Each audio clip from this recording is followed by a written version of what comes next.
Welcome to Native Bidaské, Native News Online's weekly spotlight on the people making news and leading change in Indian country. I want to welcome you to another episode of Native Bidaské. I'm Levi Rickert, publisher and editor of Native News Online. We have a very special guest today. We're interviewing Robert J. Santos, who is the director of the U.S. Census Bureau. And with me is our reporter, Neely Bardwell. Welcome to Native Bidaské, Director Santos. Thank you very much. It's an absolute honor to be here. Now, how long have you been in your position? I've been in my position now for a year and a half. I was sworn in on January 5th, 2022. It's going well, huh? So far, so good. It's an absolute labor of love. I wouldn't have taken the position unless I thought I could help. And one of the ways that I'm doing it is bringing my whole Latino self to the position. My understanding is you're the first person of color to ever occupy this position. Yes, from a Senate confirmed perspective. There was an acting director who was African American, who was acting director for about 6 months. Mm-hmm. So what was your previous background that led to being nominated for this position? Well, I was in statistics and survey research for 40 years. And I oversaw survey operations at the University of Michigan's Survey Research Center and at the University of Chicago's National Opinion Research Center, and have also been vice president in statistics for various organizations. I spent the second half of my career as a public policy researcher, where I came to embrace the totality of data collection and research that actually transcended statistical inference. Like things that you do at stat, there are also other ways of gaining knowledge. So I felt I had a very good background to bring to a place like the Census Bureau, which is primarily a statistical data product organization. So can you tell us a little bit about your work with the census? Because there was the 2020 census that everybody was collecting data from. So can you talk a little bit about that? Certainly. I came in after the census had been completed and after the apportionment data, the 50 numbers that are used to allocate congressional seats were submitted to the president and then to Congress. So I arrived after that. However, the impact of the pandemic is still being felt to this day. For example, we have not yet completed all of the dissemination of our data products from the 2020 census. And from the perspective of Indian country, there is actually a very rich product that will be released in September. And that is something called the Demographic and Housing Characteristic File A. Now, 10 years ago, I attended one in Washington at the Museum of the American Indians. So I call it kind of a release. Is this what we're talking about? Yes, it's a release, but what's special about this release is it will be able to report over 1,200 distinct American Indian and Alaska Native tribes. Wow. And it will have counts down to a handful at a national level. Now, as you scope down to smaller geographies, there will be some data restrictions because of privacy, but at a national level, there will be 1,200 counts for different distinct Native American tribes. So when you talk about distinct Native American tribes, is that referring to the desegregation of data? So a lot of talk about the desegregation of data is the fact that, yes, we're all Native, but there's 540 federally recognized tribes. And the same goes for, Asian people as well. There's a ton of, Asia's a very large continent, right? And so there's multiple countries in that. So has there been efforts to desegregate data in that way to recognize the unique qualities of each of these types of people? Absolutely. What we realize and what we feel our obligation is to the American public, including all the people of Indian country, is to produce data that reflects the true richness and diversity of our nation. And so as time goes on and as society has become more interested and from a policy perspective, it becomes more mandatory to have that type of detailed characteristics being tabulated, we have begun efforts to do just that, to have this disaggregation. So that's part of the reason why we're collecting data the way we are, and that's why we have this data product that's coming out soon. Now, you mentioned the pandemic. We're still feeling some of the effects.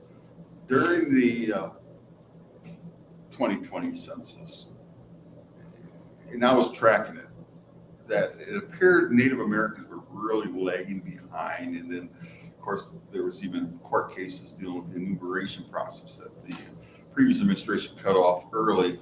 I want to say 15 days early or something along that line, which tribal leaders argued it was really necessary. Do you feel confident that these numbers will be accurate, or has there been work done since then too? Well, we are confident that the numbers that we provided to the president were the most accurate that could possibly be done. They achieved a high quality threshold, and we, as a course of due diligence, we conduct a post-enumeration study after every census. Okay. And the purpose of that is to help us actually plan for the next census. And what it does is it's a large sample of households in the US. It's only for houses, it's not for group quarters.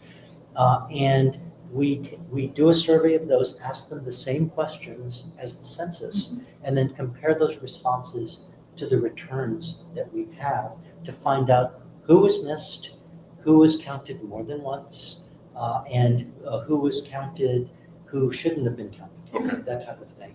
And it's from that we come up with estimates, because we are transparent, come up with estimates about what is the undercount or overcount rates for African Americans, for the Asian population, for American Indians and Alaska Native on tribal lands, which happened to be a high undercount rate, and for children under 5 years old, things of that sort.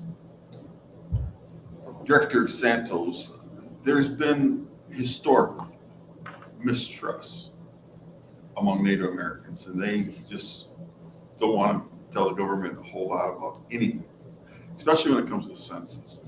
What are you doing? And I appreciate the fact that you've been a researcher for 40 years, Latino man.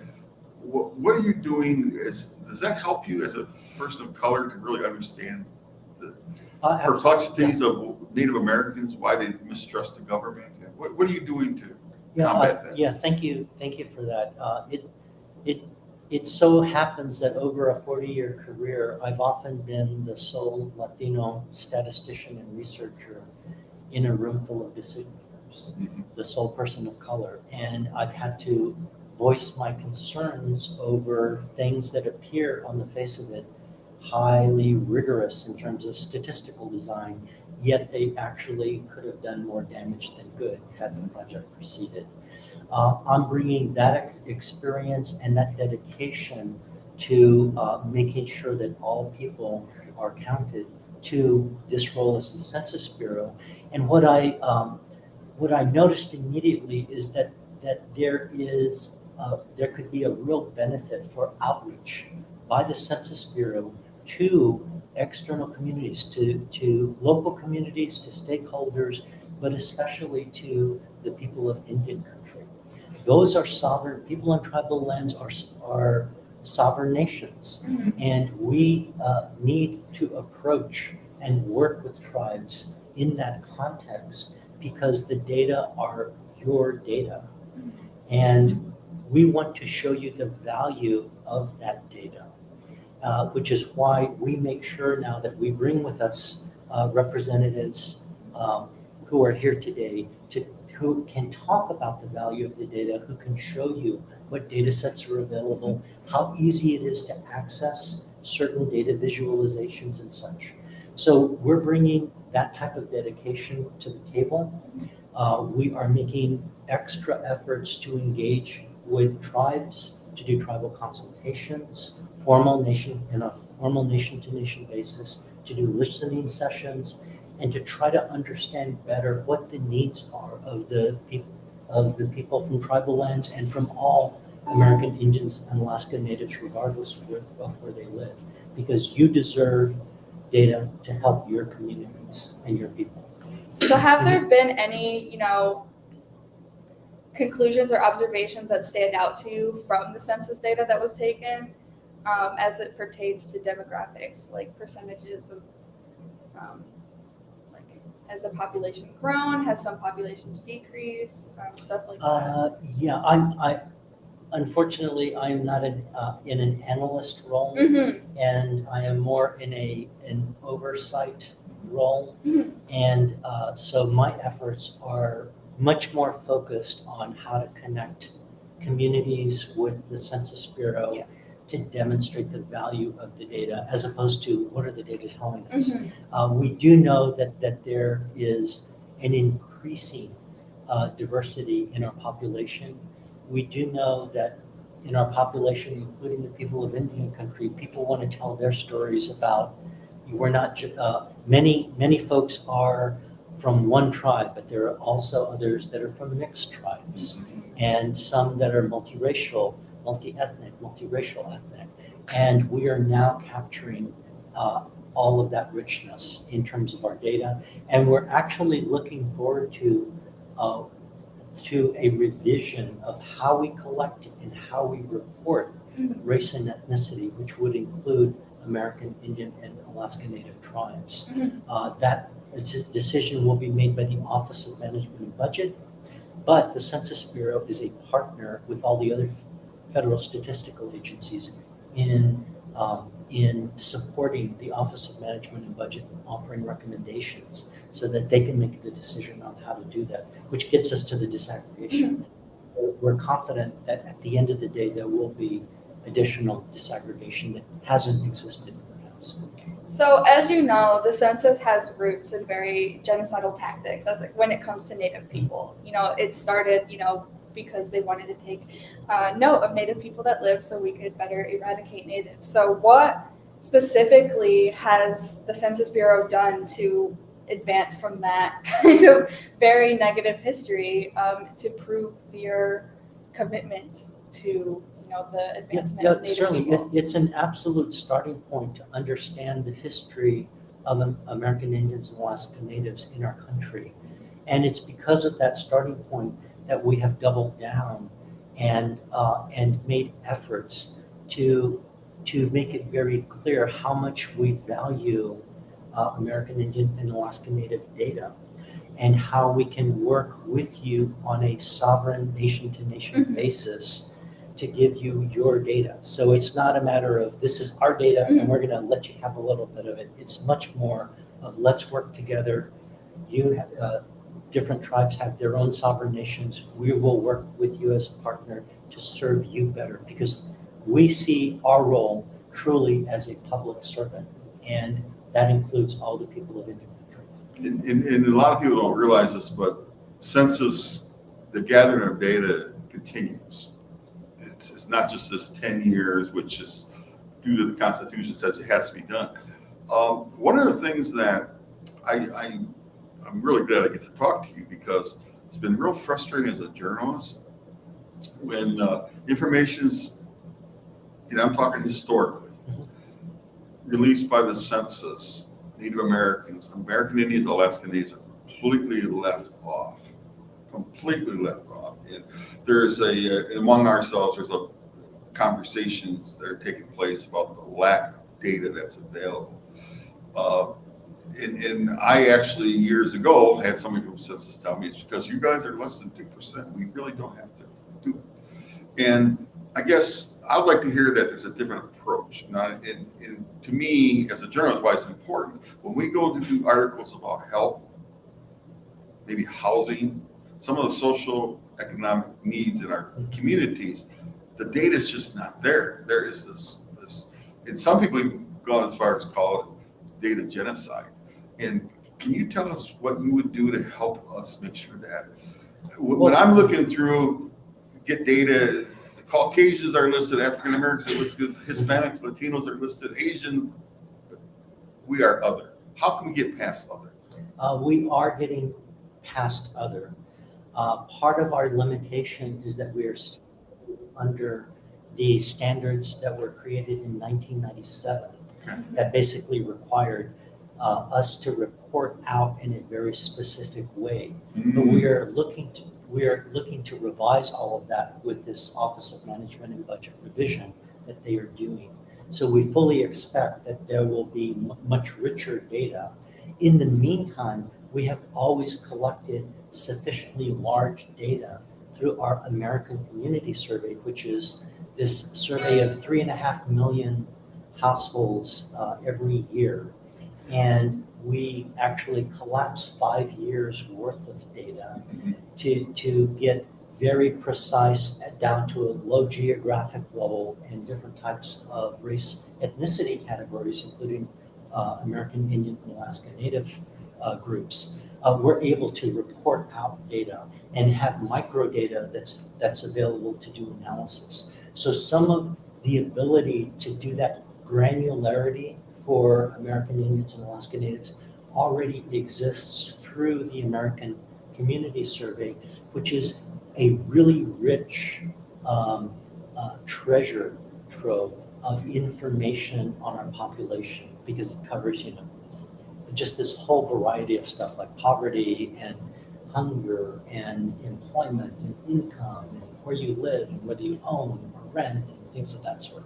So we're looking to continue that, and we're looking forward to a revision of the Office of Management and Budget's standards for race and ethnicity reporting, so that will become more of a regular basis rather than us having to work at that.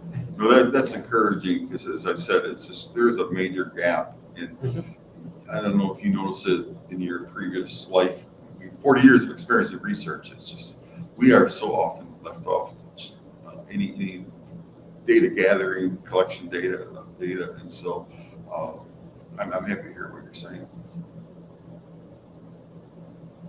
I don't think I have any other questions. Okay, well, I do want to say I look forward to continuing to engage with the American Indian and Alaska Native community. We are very intent upon building, not just having a one-time, we're here to talk to you, and then we leave and declare victory. We're looking for a permanent and continuous relationship that builds upon a core of trust and value for the information that we are going to provide to you. So it's your information, your data. That's very central and that's very important, and we pledge to continue that and look forward to working with you in the future. We are at your service. Anytime you have questions, please feel free, and we wish everyone well. Well, Chimigwich, and that's thank you very much from Native News Online. And we have been very dedicated to make sure that the accurate numbers are collected, because we know the importance, and it helps bring the revenue back to the tribes that are so very, very needed. Even in 2023, but it's very much needed. So thank you very much. Oh, thank you. Thank you, everyone. And to our viewers, thank you, Chimigwich, for tuning in to another episode of Native Bidaské. We will see you next week with another special guest, Chimigwich. If you appreciate what we do here at Native News Online, we invite you to donate to support our continued work covering Indian country. You can scan this code with your smartphone or go to the link located below this video to donate today. We greatly appreciate your support.